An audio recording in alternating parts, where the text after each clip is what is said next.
Kalau selalunya, kalau waktu malam kan, orang macam camping apa semua kan, boleh tidur nyenyak lah. Dua-dua sekali ataupun seorang jaga ke macam mana. Macam contoh macam itu kat Myanmar lah kan. Tempat seram macam itu kan. Okay, itulah it's a process lah sebenarnya. Dia dalam pengembaraan ni dia memerlukan pengalaman. Okay, first time aku pergi Thailand dulu pun aku tak boleh tidur. First time aku backpack sorang-sorang pergi ke Pulau Krabi kan. Pulau tu selamat. Cuma bila kita first time, kita akan rasa takut tau. Takut sebab apa? Sebab kita punya environment kita yang selalu menakut-nakutkan. Kan? Apa yang aku masukkan dengan environment tu adalah kita tengok berita kan. Berita banyak pelancong kena bunuh lah kan. Lepas tu kita baca buku-buku horror, tengok movie-movie yang horror kan, yang menyebabkan kita jadi takut lah. Benda tu dia jadi sebahagian daripada hidup kita, ketakutan tu. Okay? Sebab tu bila kita nak pergi travel, orang kata tak takut ke perompak? Itulah environment yang dah di brainwash daripada kecil pada diri kita. Yalah. Kan? Ketakutan kepada benda yang sebenarnya tak wujud pun. Kalau adalah wujud, tapi dia tak terlalu besar lah. Dia ada cara lah macam mana kita nak elak. Cara nak elak dia adalah kalau kita tahu tempat tu ada banyak jenayah, kita elak lah. Kan? Dan selalunya kat kampung ni dia lebih selamat daripada kat bandar. So kalau kita orang rasa dalam perjalanan kita orang ni nak selamat, kita orang masuk kampung je. Kita orang jarang masuk ke bandar. Kalau masuk bandar, kita akan masuk hotel lah. Untuk lebih selamat. So macam mana? Okay, aku nak jawab soalan kau tadi. Tak takut ke nak tidur dekat berkemah ni? Yes, pada permulaan memang aku takut waktu dekat Thailand tu.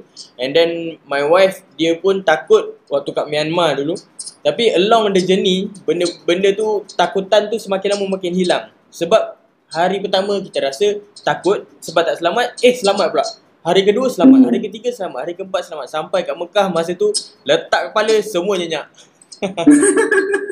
Lagi pula dah penat kan. Tak payah fikir lah apa-apa. Asyik memang selamat lah. Alhamdulillah lah. InsyaAllah selamat lah. InsyaAllah selamat. Itu pun aku teringat juga kata-kata Zahari Suzaimah kan.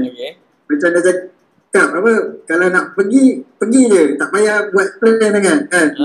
Bila buat plan tu yang akan menyangkutkan kita. Maksud apa yang Zahari cakap tu adalah kalau nak pergi tu bukan tak payah plan. Yes, you kena plan. Benda tu kena plan. Cuma jangan terlalu stick kepada plan. Sebab waktu kita merancang tu, yes, kita kena bawa bekalan, kita kena merancang juga. Tapi sebenarnya Allah pun tengah merancang untuk kita. So kalau berlaku keluar daripada perancangan kita tu, masa tu kita fikir, confirm ini Allah tengah susun benda yang lebih best, benda yang lebih cantik. So masa tu dia kata, kalau kau dah usaha, kau tak dapat apa yang kau usaha tu, kau jangan terlalu jumut dengan apa yang plan tu.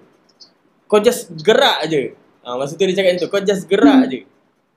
So waktu dalam perjalanan tu, barulah kau akan jumpa jalan yang betul, jalan yang sebenar. Itu yang dia masukkan lah. Macam yang ramai tahu lah kan, masa korang mengayuh ke Mekah ni, baru lagi kahwin kan masa tu? Baru lagi. So masa perjalanan kan, ada macam perselisihan faham ke, Edigen merajuk ke. Lepas tu kalau ada merajuk macam mana kau pujuk? Okay, kita orang ni different personality lah. Macam aku ni, aku introvert. My wife ni dia extrovert lah. Aku kalau orang marah ke, orang sedih ke, orang merajuk ke, aku ni tak kisah tau. Aku ni macam, sebab aku dah biasa diam. So maksudnya aku biasa dengan diri sendiri. Sebab pergi mana-mana pun aku travel solo. So kalau aku merajuk pun, kalau isteri aku merajuk, aku akan diam. Dan aku boleh diam dalam masa 7 hari tanpa bercakap. Itu hebat. Sebab aku kan sebelum ni kan aku travel solo. Aku macam Zaharis juga. Sebelum ni aku solo traveller.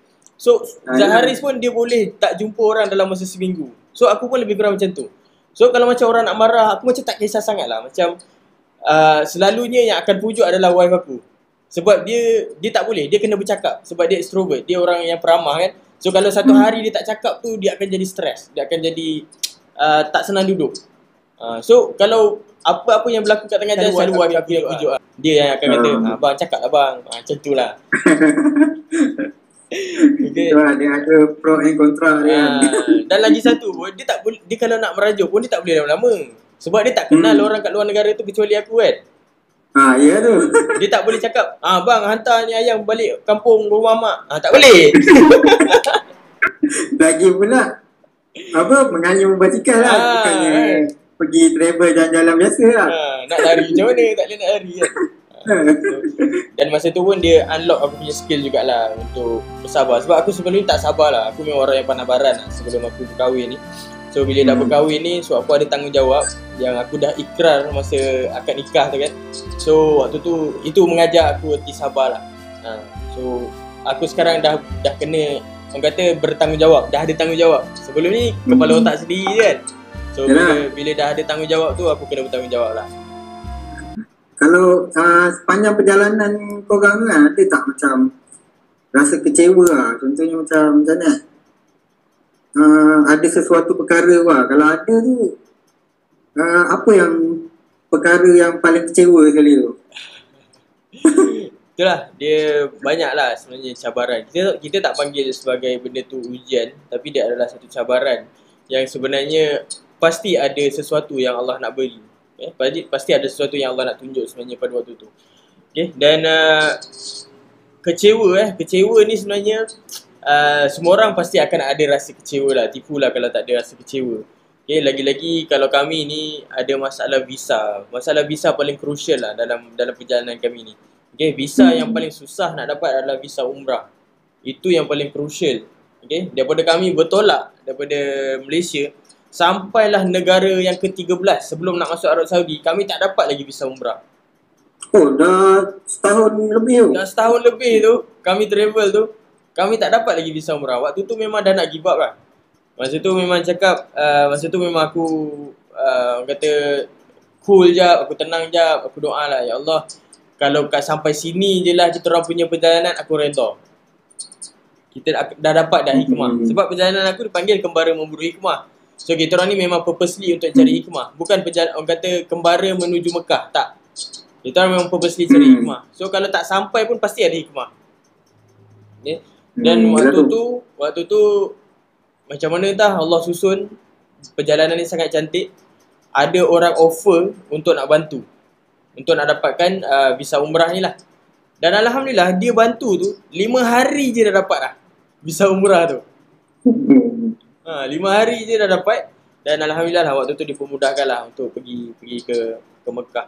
Dan apa yang mengubat kalau kami rasa kecewa ni sebenarnya adalah kita punya fokus lah, kita punya big why lah, kita punya sebab kenapa kita mula. Kalau kita down, kita fikir balik kenapa kita mula. Macam aku sendiri, aku mula sebab aku tak nak duduk kat dalam office lagi. Itu sebab aku nak pergi travel. Aku tak nak bekerja dah masa tu. Aku dah macam, takkan aku nak kerja macam ni sampai aku tua. So aku punya big why, aku kena pergi travel. Mungkin dekat luar sana akan mengajar aku apa yang sebenarnya aku kena buat atas muka bumi ni. My wife punya why dia adalah Mekah tu sendiri. Sebab dia tak pernah pergi luar negara. Apatah lagi Mekah dengan Madinah tu. So dia punya big why dia, selagi dia tak jejakkan kaki kat Mekah Madinah, dia takkan balik. Itu yang membuatkan semangat tu kan. Yes. Itulah ubat untuk nak mengubati kekecewaan tu lah. Masa tu kau dah pergi kan umrah? Aku pernah membesar dekat Arab Saudi. Dan aku pernah buat haji 2 kali dengan family aku masa kat sana dulu. So aku that's why aku punya idea adalah nak pergi ke London, bukan pergi ke Mekah. Tapi idea asal? Idea asal aku waktu tu nak travel solo, nak pergi ke London. Tapi bila dah berkahwin ni, wife aku dia tak pernah jejakkan kaki ke sana. Dia lah yang bagi cadangan. Sebelum kita pergi London, why not kita pergi Mekah dulu. Dan masa tu aku cakap, okey lah, pergi ke London ni, Mekah tu dia on the way nak pergi ke London kan. Dia dalam perjalanan kan. So aku cakap okey lah. So bila dah sampai Mekah, masa tu family aku semua turun dekat Mekah. Kita orang buat umrah sama-sama dulu. Dan masa tu aku tanya dengan mak aku, Umi boleh tak kalau nak sambung kayu pergi ke London? Dan masa tu mak aku tak bagi. Mak aku kata dah balik Malaysia. Kau tak tahu ni dah ada mak ni kat rumah ni macam mana. Dah setahun 2 bulan tinggalkan nak sambung lagi. Dah sambung lagi. Tak ada. Balik dulu. Nanti kalau dah ada green light, pergilah balik. Sambunglah balik. Macam tu lah. So, kalau diberikan peluang tu, akan sampai juga ke London. Itulah tu. Sekarang ni Alhamdulillah aku dah dapat green light lah daripada mak aku untuk aku sambung. Cuma tu lah waktu ni PKP ni kan. So hold kejap lah. Dengan Ustazah juga ke macam mana? Dengan Ustazah lah. Tak boleh ditinggalkan. Kalau tak jadilah Ustazah basikal. Jom mengembara bersama. Tempah sekarang. Kekecewaan. Jangan biarkan kita berasa gagal. Berbaliklah pada hikmah yang kita buru.